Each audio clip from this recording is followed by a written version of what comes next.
ramène quelques années en arrière, années 70 on va dire. Hein. Oui, c'est ça. Avec le monsieur qui chante avec la musique là. C'est le monsieur des années 70 aussi, mais il est là, il est en pleine forme, il s'appelle Serron. Il était parti je sais pas où et alors il revient. Voilà, Marc Serron, 64 ans. Alors on oublie parce que Marc Serron, c'est quand même l'inventeur de la disco ou du disco made in France. On dit là ou le disco d'ailleurs? C'est féminin ou masculin? La disco? La disco, c'est la discothèque. Le disco. Ouais. La discothèque et le disco. Comment perdre une minute de chronique bêtement sur... Oui, c'est bête ça. C'est bête, c'est dommage, c'est dommage. Donc, parce qu'on oublie ça, mais Marc Serron, c'est un son, c'est des titres de 16 minutes. Vous savez, dans les années 70, donc des titres qui ne peuvent pas passer en radio. C'est un son de batterie hyper fort, c'est des femmes nues, regardez comme on voit à côté, et des animaux... On plaisante, mais il a quand même inventé un style, un genre. Ah, il a inventé un méga genre. C'est le Giorgio Moroder à la française. C'est avant Daft Punk, avant David Guetta. C'est le mec qui a vraiment inventé. Donc on va en parler aujourd'hui. Je vais vous, dans les prochains extraits, vous raconter comment il est arrivé jusqu'ici. Mais là, il ressort un nouveau disque. Il n'avait pas sorti de disque depuis 15 ans. Voilà, son disque, c'est extrêmement drôle, s'appelle Funk Makossa. Funk Makossa, c'est une citation à un disque de Manu Dibango qui s'appelait Saoul Makossa, absolument. Ouais. Voilà, dans lequel il y avait Mama Say, Mama Sa, Mama, tout ça, Mama Say, qui a été repris gentiment par Michael Jackson. C'est une autre histoire. Vous dites repris, c'est taxé. Voilà, c'est ça, repris, voilà. Ah et après, il y a eu discussion. Mais c'est une longue histoire. Je vous propose un petit extrait, puisque Manu Dibango fait partie aussi en featuring, comme on dit. Allez. Regardez, extrait du nouvel album.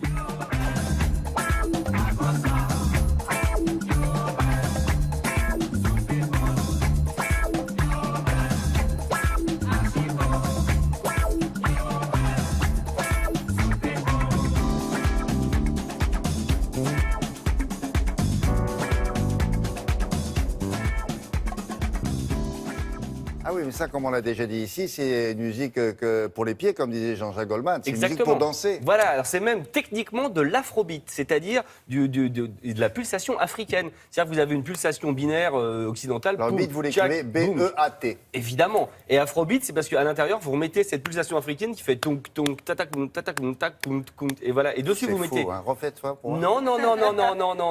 Vous savez que le ridicule ne tue pas, sinon je serais mort depuis des années. Donc je ne vais pas chanter de moi aussi. Mais c'est curieux, quand vous le faites comme ça, tout de suite on bouge. Ah, c'est gentil. C'est ça que je veux dire. Je ne sais pas si c'est une vanne ou pas. C'est moitié une vanne. Non, regardez, refaites-le, vous allez voir. Non, je ne le referai pas.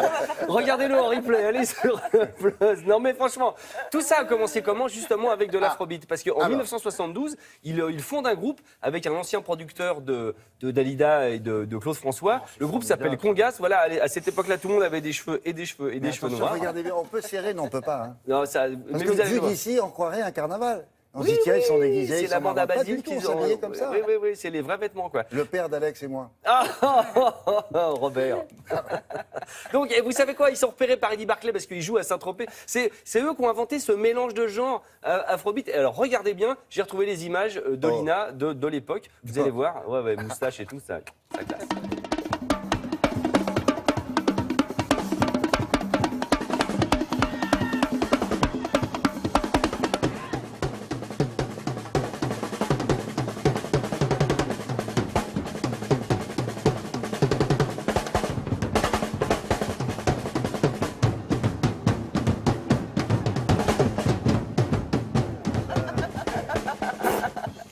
C'est pas facile de le reconnaître. Oui. Faut le dire à sa maman. C'est le petit Marc.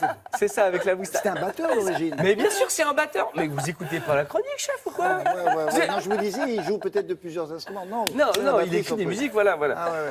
Mais alors, le vrai succès, le truc incroyable, c'est que derrière Congas, le groupe qu'on vient de voir, et donc il commence sa carrière solo, il sort un premier disque qui s'appelle Love in C Minor. Ce disque, voilà. Il marche, mais bon, surtout, il y a des grands titres, donc ça passe pas en radio. Et le deuxième derrière, le truc qui est incroyable, c'est qu'il sort le disque avec Supernature et le disquaire se trompe, le magasinier, et il y a une boîte de disques qui part à New York.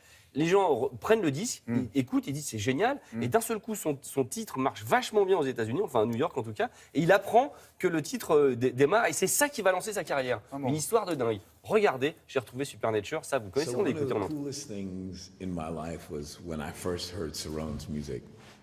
First song I heard was Supernature.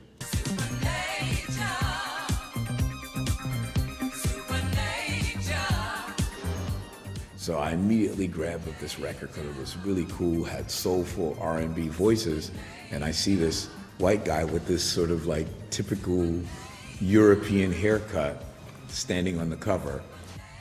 Cerrone. Il y avait des clips qui accompagnaient déjà la coupe européenne, ils disent. Hein. Ouais, mais il a gardé. C'était Nile Rodgers, le guitariste de Chic, le guitariste de Get Lucky, Nile Rodgers, qui a travaillé avec justement Marc Serron. Donc, nouvel album de Marc Serron, c'est vachement bien. Allez sur le site, j'ai 2-3 infos sur des batteurs et des concerts. Vous allez. Je dis ça comme ça. Merci beaucoup. Tac, tac.